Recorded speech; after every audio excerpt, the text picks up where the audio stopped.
About 130,000 Idahoans rely on food stamps, and in 2 weeks, SNAP benefits could be suspended. I'm your Boise Bench neighborhood reporter, Sahana Patel, and with the government shutdown now in its third week, local food banks are feeling the pressure, and neighbors are stepping up to help.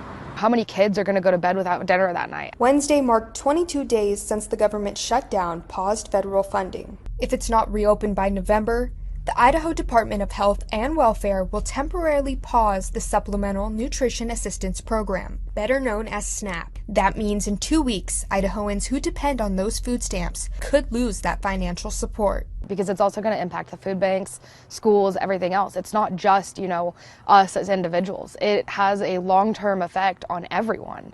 Families will have to turn to other resources to put food on the table, but James Thompson with LADA says it won't be enough. And then they're just going to be losing out on a lot of the essential items that food banks don't have. So the things like diapers, baby formula, a lot of good produce that they could get through the SNAP program. Thompson says his team is prepared for now, but they're already feeling the pressure. We're giving them a good amount of food.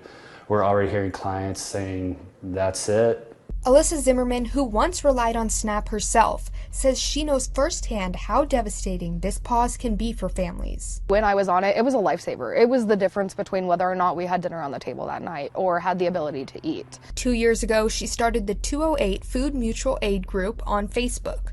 It's an opportunity for if somebody has leftover food that they're not going to eat, whether they cooked it, whether it's leftovers from a restaurant, it's the opportunity for them to give it away. It's also an option for people in the community to request help and get help when it's needed. She says in just the last few weeks, the group has added 400 new members, bringing the total to 1,900, many of whom depend on SNAP benefits. It's a supplemental income. It's for the people who do work 40 hours a week and, are struggling to feed their kids and keep food on their table and pay rent. Democrat and Republican leaders at both the state and federal levels are criticizing one another over the halt in federal funding. There's so many people commenting, how can I help? How can I help? How can I help?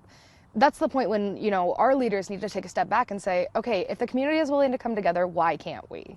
If you are in need of food assistance, you can find resources on this story on idahonews6.com.